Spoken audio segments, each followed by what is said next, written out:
민주당 이재명 대표가 사법리스크 2차 관문으로 여겨진 위증교사 사건에서 무죄 선고를 받았습니다. 환영한다, 수긍하기 어렵다, 정치권의 반응은 엇갈렸는데요. 전주혜 전 국민의힘 의원, 장윤미 전 민주당 법률위 부위원장과 함께 자세한 얘기 나눠보겠습니다. 어서 오십시오. 네, 반갑습니다. 자, 먼저 이재명 대표의 위증교사 1심 선고 관련 내용부터 짚어보겠습니다.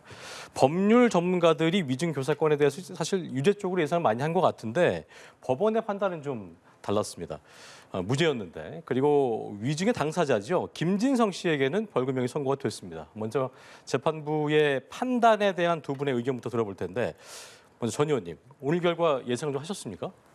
전혀 예상하지 못했습니다. 일단 작년에 그 영장 실질심사 할 때도 유창훈 부장판사가 위증 교사는 혐의가 소명이 된다 이렇게 또 기재를 했고, 했었죠. 예. 예, 그리고 또 본범인 김진성 씨가 위증을 했다. 그리고 그것이 이재명 대표의 요청 때문이었다고 진술을 하고 있는 상황이었기 때문에 그런 면에서 법조계에서는 유죄가 선고가 될 것이 더 확률이 높다 이렇게 예측을 했습니다. 예. 그런데 오늘 정반대의 좀 결과가 나와서 법조계에서도 전혀 예상하지 못한 판결했다 이런 좀 분위기가 많은 것 같습니다. 저도 이 재판부의 보도 자료를 좀 봤는데요. 그러니까 본범은 위증을 했다고 인정을 하는데 시킨 사람이 무죄가 나온 거 아니겠어요? 그래서 이것을 좀 비유를 하자면 맞은 사람은 있는데 때린 사람이 없는 그런 격이죠. 그래서 그런 부분에 있어서 알아서 했다 이 말인 네, 거죠. 그런 네. 부분에 있어서 상당히 이것은 일반적인 상식선에서는 좀 이해하기 어려운 뭐 이런 결론이 아닌가 하는 뭐 그런 의견들이 좀 많습니다. 그래서 좀 2심에서 또 검찰에서 항소를 네. 해서 이 부분에 대해서 좀 많이 다툴 그런 여지가 있는 그런 판결이라고 생각이 됩니다. 지금 전 의원님 말씀처럼 두 분 다 뭐 법률 전문가시길 텐데 그 판단이 좀 엇갈리는 것 같은데 장 부위원장은 좀 예상하셨어요? 일단 저희가 기록 접근에는 제한이 있는데 이재명 대표 측의 변호인의 주장들을 보면 이 부분과 관련해서는 무죄가 나올 가능성이 좀 높다라는 게 민주당 안에서는 좀 공유가 됐던 것 당내에서는. 같습니다. 네. 이를테면 혐의가 어느 정도 소명됐다라는 게 영장 실질 단계에서 나왔던 거죠. 네. 이재명 대표 측 일관되게 주장한 사실이 있습니다. 왜냐하면 영장 실질은 구속 수사의 필요성을 점검하는 절차이기 때문에 기록에 대단히 제한적으로만 접근이 허용이 되는 거예요. 네, 네. 당시 피의자는. 그래서 봤더니 딱 짜집기한 가공하고 편집된 부분이 녹취로 현출됐었다라는 겁니다. 그런데 이번 재판부는 30%를 풀로 들은 거죠. 이 녹취의 내용을 보면요. 심지어 김진성 씨가 좀 적극적으로 증언을 하겠다는 취지를 내비치니까 이재명 대표가 그러지 말고 들은 대로, 본 대로, 경험한 대로 이야기해달라는 취지로 이야기를 합니다. 예. 그것도 거듭 이런 이야기가 있고요. 또 어떻게 본인이 위증을 자백했는데 그 부분에 대해서 일부 유죄, 일부 무죄가 나오는지에 대해서도 궁금해하시는 분들이 많으실 것 같은데요. 김진성 씨가 여기에 기소된 경위는 알선수재로 압수수색을 당합니다. 그러면서 휴대전화를 검찰이 가져가 봤는데 거기에 이재명 대표랑 전화 통화한 내역이 나온 거예요. 이거 증언을 오염시키네, 종용하네라고 해서 기소를 한 거죠. 그 사람이 처음부터 유죄를 인정했던 게 아닙니다. 처음엔 부인했죠. 어떤 사건들이 또 같이 연관이 돼 있었냐. 알선수재 혐의가 2개가 있었고요. 예. 5억 원의 사기 혐의가 있었습니다. 경찰에서 기소 의견으로 송치됐는데 이 부분 무혐의로 끝났죠. 알선수재 2건은 한 건 같은 경우에 공범이 중형 선고받는 동안 수사 진행되지 않았습니다. 됐군요. 어쨌든 동인이 있었다는 거죠. 그리고 묻지도 따지지도 않고 자백을 다 한 거예요. 그런데 재판부가 봤을 때 고소 취소 그 당시에 최철호 PD라는 분에 대해서 하지 않았습니다. 근데 고소 취소가 됐다라고 이야기를 해요. 객관적 사실은 반하잖아요. 그런데 위증이라는 건 본인의 기억 사실에 반하는 사실을 이야기하는 겁니다. 예. 근데 증거가 나온 그 부분을 봤더니 본인이 이재명 대표의 변호인과 그 당시에 좀 통화를 했을 때 그 고소 취소가 지방선거 전인가 이루어졌을 거예요. 뭐 이런 식으로 이야기를 해요. 본인의 인식하에는 고소 취소라는 게 이루어졌다고 본 거예요. 객관적 사실에 반하지만 이렇게 어떤 객관적인 사실에 반하는데도 자백했다고 유죄를 선고할 수 있겠습니까? 나머지 무죄를 선고받은 부분도요. 그런 분위기가 있었다. 그 당시에 이런 어떤 맥락이 있었다라고 본인의 가치 평가를 하는데 그걸 어떻게 위증으로 평가할 수 있겠습니까? 그래서 재판부의 판단은 저는 항소심에서도 뒤집어질 가능성 매우 낮다고 봅니다. 네, 민주당 내에서는 뭐 그런 의견이 있었다. 재판을 마치고 나온 이재명 대표는 재판부에 감사를 좀 표하면서 짤막하게 소감을 밝혔습니다. 국민이 겪고 있는 어려움에 비하면 본인의 이런 상황은 좀 미미하다고 생각을 한다. 또 정부와 여당을 향해서는 정치가 서로 죽이고 밟는 것이 아니라 서로 공존하고 함께 가는 정치면 좋겠다라고 말을 했는데 전 의원 어떻게 들으셨습니까? 뭐 15일과는 굉장히 다르죠. 15일에는 정치적 판결이라고 그렇게 비판을 했습니다만 오늘은 정의와 또 진실을 되살려준 재판부에 감사한다. 어떻게 보면 내로남불적인 그런 반응을 보였는데 국민의힘은 뭐 그렇게 반응하지는 않겠습니다. 뭐 재판 오늘 원내대표께서도 추경호 네. 원내대표께서도 사법부의 결정을 이제 존중한다. 그랬었죠. 하지만 좀 아쉽다 이런 이제 그 의견을 좀 냈습니다만 이게 아직 이제 1심이기 때문에 2심, 3심이 좀 남아 있는 좀 상황이고 제가 20년 넘게 뭐 판사 생활하면서 재판장도 해봤습니다만. 네네. 사실 오늘 그 재판부의 보도 자료 중에서는 좀 수긍하기 어려운 점들이 있는 것도 사실입니다. 예. 그러니까 이것이 어떤 사실 판단의 영역이지 뭐 법리에 관한 그런 부분은 아니거든요. 예를 들어서 이번에 그 문제됐던 그 위증은 예전에 확정 판결이 됐던 검사 사칭 사건과 관련된 것이었죠. 그때 검사 사칭을 이재명 당시 변호사가 한 것이 인정이 됐기 때문에 유죄 판결이 확정이 됐거든요. 나왔었죠. 벌금 150만 원. 그런데 그것을 가지고 2018년 경기도지사 선거 당시에 또 내가 한 것이 아니라 누명을 썼다고. 그 당시에 그 확정된 그 검사 사칭 사건에서 했던 그런 변명을 또 되풀이를 한 겁니다. 그래서 그것이 사실이 아니었기 때문에 이제 공직선거법 위반, 허위사실 공표로 기소가 됐죠. 네네. 그래서 또 얘기를 했던 것은 또다시 내가 누명을 쓴 것이다라는 것을 찾아야 되는데 증인을 얘기를 해줄 사람이 없었어요. 특히 그 당시에 당시 시장이었던 김병란 시장은 돌아가셨기 때문에 예. 그래서 본인이 증인을 찾다가 김병란 시장도 돌아가셨겠다. 그래서 그때 그 수행비서를 했던 김진서 씨를 찾아서 증언을 하게 합니다. 증인을 예. 신청을 하게 해서 증언을 하게 하고요. 그리고 두 차례나 또 통화를 한 그런 사실이 있는데 거기에 대해서 재판부는 뭐라고 했느냐. 피고인 이재명이 처했던 상황 및 그 상황에 대한 피고인 이재명 자신의 의문에 대해서 설명을 하고 변론 요지서를 제공해서 확인하게 하는 것이 상식에 반한다거나 공직선거법 위반의 피고인으로서 할 수 있는 방어권의 정도를 벗어난다고 보기 어렵다. 사실 이것은 제가 20년 넘게 판사 생활을 해온 경험으로는 방어권의 범위를 저는 벗어난 거라고 보거든요. 제 그래요? 개인적인 판단이죠. 왜냐하면 피고인이 증인이 되려는 사람과 그것도 증인이 좀 나와달라고 부탁하는 그런 사람과 두 차례에 걸쳐서 통화를 했습니다. 기억이 나지 않는데 변론 요지서를 보고 기억을 되살려달라. 여기서 가장 중요한 것은 고소 취하에 대한 협의가 있었느냐 없었느냐인데 김정선 씨의 그 녹취록을 보면 그 부분에 대해서 기억이 잘 안 난다고 함에도 불구하고 그거 좀 생각을 해보시라. 기억을 되살려 보시라. 그리고 변론 요지서를 보낼 테니까 기억을 되살려달라. 이렇게 한 것이 과연 이것이 그 피고인의 그 방어권의 범위 내라고 지금 볼 수가 있는 건지 만약에 이 판결이 확정이 된다고 하면 형사재판을 받은 모든 피고인들은 다 변론 요지서를 증인이 나오려는 사람에게 적극적으로 주면서 예. 기억을 되살려서 말해달라 이렇게 얘기를 할 수밖에 없어요. 그러면 이게 다 위증교사는 무죄가 된다는 얘기거든요. 부탁을 받아서 거짓말을 한 사람은 유죄고 그리고 부탁을 한 사람은 무죄가 되는 이런 판결이 되기 때문에 그러한 면에서 저는 20년 이상 제가 판사 생활을 해온 저로서는 이 설씨는 납득하기가 어렵습니다. 그리고 이렇게 되면 굉장히 위증이 범람할 것이라는 그런 우려도 들기 때문에 그러한 면에서 이것은 1심 판결이기 때문에 아마 2심에서 이 부분에 대한 저는 판단이 또 이루어지지 않을까 좀 그런 생각을 가지고 있습니다. 네, 이재명 대표의 메시지한 질문을 드렸었는데 어쨌든 지금 전 의원의 말씀처럼 앞으로의 이 위증교사 유사한 사건에 대해서 영향을 미칠 것이다라는 얘기를 우려를 표해 주셨는데 그 부분은 어떤 의견이십니까? 어떤 증언을 내 입장은 이러저러 하니까 이런 걸 참조해서 들은 대로 기억하는 대로 이야기해달라는 걸 처벌하면 그거는 전 사법정의가 아니라고 생각합니다. 그 정도 방어권 행사도 못한다는 건 있을 수가 없는 일입니다. 이를테면 이재명 대표는 그 당시에 변호인들이 이 사람을 부르지 말자라고 이야기를 했어요. 예. 왜냐하면 지금 검찰이 이 사람의 증언으로 유죄될 게 무죄됐다라고 이야기하고 있지 않습니까? 전혀 그렇지 않습니다. 그러면 그 당시에 판결문을 보면 될 거 아니에요.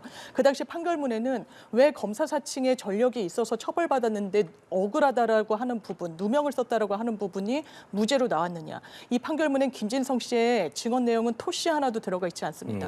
의견 표명이었다는 이유로 그리고 그 맥락을 헤아려 봤을 때 본인이 억울하다고 느꼈을 수 있는 그런 부분이 있다라는 이유로 무죄를 받았던 겁니다. 그런데 왜 부르고 싶어 했냐? 그 당시에 혹시 이재명에게 몰기 위해 KBS는 또 언론기관이니까 관계를 좋게 하기 위해서 KBS PD는 고소 취하를 하고 예. 이 부분 이재명에게 몰자고 하는 부분이 있지 않았냐? 그래서 그 부분을 이재명 대표가 물어요. 녹취를 보면. 그런데 모른다라고 합니다. 실제로 증언대에서도 모른다라고 했어요. 그러자 더 이상 나아가지도 못했습니다. 그러니까 우리 입장은 이러저러하니 이야기해달라고 이야기를 한 겁니다. 이런 부분에 대해서 가벌 범위를 넓히기 시작하면 그거는 예. 전 정의가 아니라고 생각하고 오히려 유무죄에 이 사람의 증언 내용이 전혀 영향을 미치지 않았음에도 불구하고 일관해서 영향을 미쳤다라고 이야기한 검찰은 전 여론을 좀 호도한 측면이 있다고 생각합니다. 그렇다면 영향을 미치는 어떤 그런 부분이었다면 오늘 결과가 좀 다르게 나올 수 있었다고 보시는 거예요? 영향을 미치는 것도 하나의 가중 요소로 양형 기준표에는 있거든요. 그런데 전혀 영향이 없었던 게 팩트로 확인된 거라고 생각합니다. 알겠습니다. 근데 그렇다고 하면 더더군다나 그 이재명 당시 피고인이 뭐 적극적으로 김진성 씨를 증인으로 그렇게 또 적극적으로 요청을 하고 변론 요지서까지 보내주고 이렇게 할 필요는 없었겠죠. 그래서 예. 좀 이런 면에서 아직 1심 판단에 그치지 않기 때문에 이 부분에 대한 저는 2심에서의 치열한 또 검찰과 피고인 사이에 또 이런 사실관계나 법리에 대한 그런 치열한 논쟁이 있을 것으로 보입니다. 그리고 더 좀 하나 더 말씀을 드리면 예. 유죄가 된 이 부분에 대해서도 지금 재판부의 보도 자료에 따르면 위증 교사는 인정을 합니다. 그런데 위증 교사의 범위가 없었다, 고의가 없었다. 그래서 그 부분에 대해서는 행위는 있었지만 고의가 없었다는 것으로 그렇게 무죄를 그런 사례가 있었어요. 했거든요. 이전에도? 그래서 저는 사실 지금 나오는 얘기가 법조계에서 이런 식으로 하면 유죄가 인정된 위증교사 사건도 많습니다. 예. 그런데 이런 것을 교사를 했다고 하면서 고의를 인정하지 않은 이러한 정말 그 유체 이탈적인 뭐 이러한 그 판단에 따른다고 하면 기존에 유죄가 선고됐던 위증교사 사건도 모두 다 무죄로 할 수밖에 없냐 이러한 지적이 법조계에서 나오고 있습니다. 그래서 이러한 부분에 있어서 교사를 했는데 왜 고의가 없다고 하는 부분에 대해서 그 부분에 대해서도 좀 납득하기가 어려운 그런 면이 있기 때문에 네. 뭐 이 부분은 2심에서 또 재판부에서 판단이 이루어질 것으로 보입니다. 네, 잠시 후에 저희 또 항소심 관련된 얘기를 좀 짚어볼 텐데 일단 이재명 대표가 지난 15일에 있었던 공직선거법 위반 1심 선고에서는 징역형 1년, 집행유예 2년 선고를 받았는데 어쨌든 오늘 무죄 선고로 당내에서 일던 리더십 위기 한숨 좀 돌렸다고 볼 수 있겠습니까? 그렇게 봐야 되고 어쨌든 검찰의 기소가 좀 무리했다라는 거 아니겠습니까? 그 부분과 관련해서 아마 지금은 민생에 집중할 수밖에 없을 것 같습니다. 예. 지금 집권 여당 4분 겪고 있죠. 대통령 지지율 낮습니다. 국정 운영의 동력이 잘 갖춰졌다고 보여지지 않아요. 경제, 사회, 정치 전반적으로 국민 눈높이에 턱없이 부족합니다. 야당으로서 야당의 역할을 할 수밖에 없습니다. 수권 정당으로서 역할을 한다. 이 민생에 집중할 수밖에 없는 걸 오히려 야당이 숙제로 안고 그 부분을 보여드려야 될 것 같습니다. 예. 내수가 얼마나 쪼그라들고 있습니까? 내수 경제 침착되고 전망은 굉장히 좋지 않습니다. 모든 경제 전문가들이 입을 모아 이야기합니다. 최소한 마중물 역할을 할 수 있는 기본소득, 그걸 기본소득이라고 칭하지 않더라도 최소한 이런 부분에 대한 고민을 여당 그리고 정부가 해야 되는데 못하고 있는 거죠. 그럼 아무래도 이런 부분과 관련해서 민주당의 정체성을 실현시킬 수 있는 정책들, 그 대안들 계속 모색하고 실현시켜 나갈 수밖에 없다고 생각합니다. 예. 일단은 한숨은 돌린 상황이기 때문에 네. 이 대표 이제는 어디에 좀 집중할 거라고 보세요? 두 가지 면인데요. 아까 이제 장유미 변호사가 이제 이야기하신 것처럼 민생에 집중을 좀 할 수 있을 것 같습니다. 예. 뭐 그러한 태도에 대해서는 국민의힘에서도 적극적으로 환영합니다. 그 여러 가지 뭐 경기 부양책이랄지 아니면 또 AI를 위한 뭐 법안도 많고요. 그다음에 반도체 산업을 또 더 육성하기 위한 이러한 법안이 지금 국회에 산적해 있습니다. 예. 근데 이러한 것이 아직까지 처리가 안 되고 있기 때문에 국가 경제를 튼튼하게 하고 또 내수를 진작시킬 수 있는 여러 가지 법안에 대해서 야당이 적극적으로 동의해서 연내에 처리를 해주면은 굉장히 그것은 국민의힘으로서도 환영할 일이라고 생각을 합니다. 예. 하지만 또 한편으로는 뭐 계속해서 지금 주말 또 집회를 통해서 또 현 정부를 또 압박을 한달까 아니면은 또 검사 탄핵을 아직까지도 또 만지작거리고 있는 뭐 이런 것을 보면 예. 또 전국이 좀 오히려 얼어붙지 않을까 좀 그런 우려가 좀 있습니다. 그래서 예. 좀 귀추는 좀 주목을 해봐야 될 것 같습니다. 국민의힘 같은 경우는 아까도 잠시 언급해 주셨습니다만 일단은 아쉬움은 남지만 사법부의 판단은 존중한다는 입장인 것 같은데 어쨌든 이 사법 리스크를 고리로 야권을 또 겨냥했었던 네. 공세 수위에 좀 변화가 좀 있다고 봐야 될까요? 1심이 이제 마무리가 됐기 때문에 그렇기 때문에 국민의힘으로서도 당연히 민생에 집중을 해야 되겠죠. 아직 예산안 처리가 아직 되고 그러니까 12월 2일까지가 시한입니다. 그런데 양 당의 차이가 굉장히 의견 차이가 굉장히 크고 있기 때문에 예. 아까 이재명 대표께서 민생에 집중한다고 하면 12월 2일까지의 그 예산 처리 시한에 맞춰서 민주당이 정부의 좀 예산 처리에 협조를 해주면 좋겠다는 그런 생각을 가지고 있고요. 국민의힘으로서도 일단은 공직선거법 사건이랄지 위증교사 사건이랄지 이미 다 이제 1심 판단은 이제 끝난 것이고 예. 2심까지 가기 위해서는 몇 달의 시간이 있기 때문에 네. 지금은 또 현재 진행되고 있는 예산안 처리랄지 또 여러 가지 경제를 좀 진작시킬 수 있는 예. 그런 여러 가지 법안 또 뭐 예를 들어서 또 지금 뭐 방송통신위원들도 뭐 추천을 한달지 또 북한 인권대사도 좀 추천해 민주당이 또 협조를 해준달지 예. 좀 그런 여러 가지 국회 산적한 숙제를 12월까지 좀 마무리하면 좋겠다.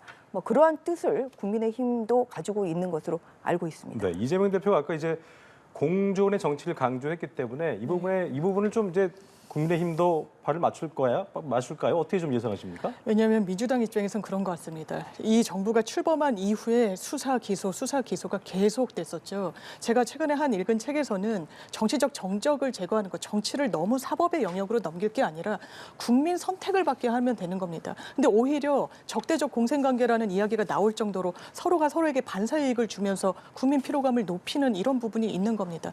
이런 부분과 관련해서 사법 정의가 그렇다면 제대로 공이 움직이고 있다라고 판단하는지 그래 보이지 않는 거죠. 이를테면 야당 대표는 수사와 기소를 계속해서 반복해서 받고 그 배우자도 10만 4천 원 밥값을 계산했다고 150만 원 형을 선고받았습니다. 이러면 배우자가 대선 후보가 되더라도 선거운동을 못합니다. 그런데 대비되는 풍경이 있는 거죠. 김건희 여사 500만 원을 금일봉을 하사했다는 내용이 나와도 300만 원짜리 명품백을 받아도 치외백권처럼 아예 그냥 사정권에 들질 않는 부분이 있는 겁니다. 이걸 어떤 국민이 공정과 상식, 법과 원칙이 제대로 가동하는 민주주의 국가라고 생각하겠습니까? 이런 부분에 대한 반성적 고려가 필요하다. 서로 죽이는 정치가 아니라 공존의 예. 정치를 이제 모색해야 된다. 이 맥락에서 나온 말이라고 생각합니다. 예. 1심 진행된 사건 외에도요. 대장동, 백현동, 성남FC, 위례 신도시 특혜 의혹, 대북 송금 여러 재판이 진행 중이기도 하고 아직 뭐 1심도 진행되지 않은 상황이 많이 남아있는 상황인데 사실 이 대표 입장에서는 사법 리스크가 남아있는 모습인데 향후 재판들 좀 속도를 낼 거라고 보십니까? 어떻게 예상하십니까? 지금 오늘 무죄를 선고한 김동연 부장판사가 이제 있는 형사 33부에 대장동, 백현동, 성남 FC 사건이 세 개가 합쳐져서 같이 심리를 하고 있죠. 있습니다. 예, 예. 그래서 이것은 조사를 해야 될 증인들도 굉장히 많기 때문에 그런 면에서 속도를 내기는 좀 어려울 것 같고요. 그리고 뭐 대북 송금 사건은 지금 아직도 준비 기일이 끝나지 않았고 그리고 이재명 대표의 또 변호인들이 계속 증거를 지금 복사를 할 시간을 달라 뭐 이렇게 해서 지금 지체되고 있지 않습니까? 예. 이제 그런 면에서 법원으로서도 사법적인 실현을 위해서는 지연된 정의는 정의가 아니기 때문에 재판 지연을 좀 더 줄이기 위한 그런 노력을 할 필요가 있다고 생각합니다. 그래서 더 중요한 것은 1심 진행 중인 사건도 물론 중요합니다만 네네. 예를 들어서 뭐 오늘 선고된 위증교사 사건이랄지 아니면 지난 15일에 선고된 또 공직선거법 사건, 과연 이게 언제쯤 확정 판결이 나냐. 예. 정말 국민들이 너무 답답합니다. 공직선거법 사건은 2년 2개월이 걸렸거든요, 1심에서. 그리고 위증교사 사건은 1년 1개월이 걸렸습니다. 예, 예. 그래서 조희대 대법원장께서도 특히 공직선거법 사건에서는 633, 1심 6개월, 2심 3개월, 3심 3개월을 좀 지키는 것이 좋겠다. 이러한 의견을 표명하셨기 때문에 예. 지금 이루어지는 2심 재판이 좀 빨리 좀 진행이 돼서 이 두 사건이라도 하루빨리 좀 확정이 되는 것이 그것이 좀 좋겠다는 그런 생각을 가지고 있습니다. 네, 많은 재판들이 남아 있지만 말씀하신 것처럼 1심이 진행된 이 두 사건은 좀 더 속도를 낼 거라고 봐야 될까요? 그런데 지금 뭐 1심 사건은 어느 정도 한 고비를 넘겼는데요. 지금 성남FC 그 세 가지 사건이 병합된 거는 검찰 증인만 제가 알기로 478명인가 그렇습니다. 많군요. 500명에 가까워요. 그러니까 당연히 국민의힘에서는 또 지연 전략을 쓰면 우리가 모니터링해서 적이 조치하겠다라고 하는데 이거는 검찰 증인만 500명에 가까운데 이건 빨리 진행할 수가 없다라는 점. 그러니까 이 부분을 너무 또 정치적으로 악용하고 그걸 공세의 수단으로 삼는 건 좀 서로 지양해야 되지 않을까 생각합니다. 지금 이화영 부지사의 대북 송금 사건이 그 이번 주에 지금 선고 금요일에 예정이라는 있죠. 거거든요. 네네. 그래서 1심 선고가 지금 난 게 얼마 안 됐어요. 그리고 그 사건에서 이화영의 유죄면 이재명도 유죄다 그렇게 이화영 부지사의 변호인조차도 그렇게 이야기했던 사건인데 예. 그게 이번 주에 선고되는 걸 보면 그것은 재판부의 의지에 따라서는 충분히 할 수 있는 것이고 네. 그리고 뭐 사법부의 그 이 재판부 운영례를 보더라도 그런 큰 사건을 하는 경우에는 다른 사건을 배당을 하지 않고 그 사건에만 집중할 수 있게 그렇게 하는 뭐 그런 운영 방식도 충분히 있습니다. 그래서 이것이 국가적으로도 또 국민적으로도 관심이 큰 사건이기 때문에 예.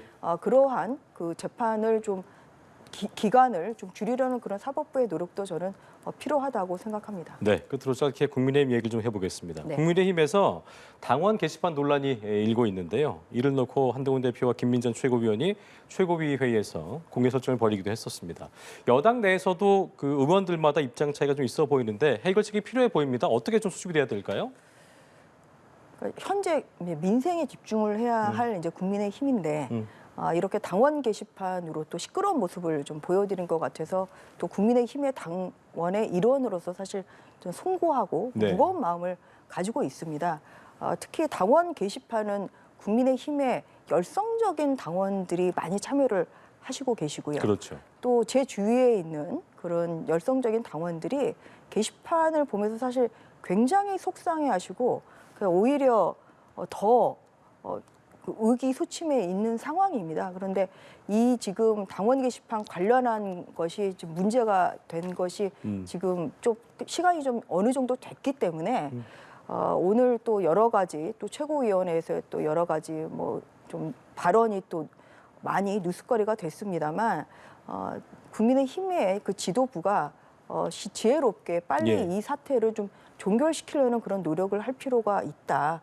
그렇게 생각합니다. 또 그런 것이 또 국민의힘을 지켜보는 모든 네네. 국민들의 마음이라고 생각합니다. 자, 3자 입장에서 보실 때 끝으로 이 논란의 핵심 좀 네. 짚어주시면서 마무리하겠습니다. 핵심은 누가 썼냐입니다. 지금 정당법 위반 소지가 있고 언론을 차단시킬 수 있기 때문에 공개를 못한다고 하는데 그거는 말이 맞지 않아요. 왜냐하면 예. 처음에 한동훈 대표 본인으로도 이 글이 올라갔는데 누가 썼냐 했더니 나는 아니다. 동명이인이 있다라고 공개했잖아요. 예. 그런데 가족과 관련해서는 함구하고 있는 겁니다. 그건 두 가지 가능성이 있겠죠. 가족이 썼거나 가족 명의가 도용당했거나. 그런데 가족과 관련한 이슈를 제기할 때 자당의 경쟁자한테도 한동훈 대표 지금까지 어떻게 했습니까? 전당대회 때 혹시 비례공천에 아내분이 영향 미치지 않았냐라고 했을 때 정확하게 밝히고 그렇게 하지 못하면 정계 은퇴하겠다고 그랬습니다.